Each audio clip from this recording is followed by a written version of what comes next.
Мен Павлодар облысы Ақтоғай ауданы Шідерті негізгі мектебінің 2 сынып оқушысы Мақсұт Абай. Әуелде бір суық мұз ақыл керек. Әуелде бір суық мұз ақыл керек.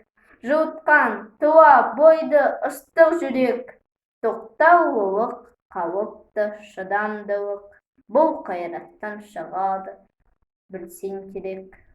Ақыл, қайрат, жүректі бірдей ұста, сонда толық боласың елден бөлек. Жеке біреуі жарытпайды, жолда жоқ жарыместі жақсы демек.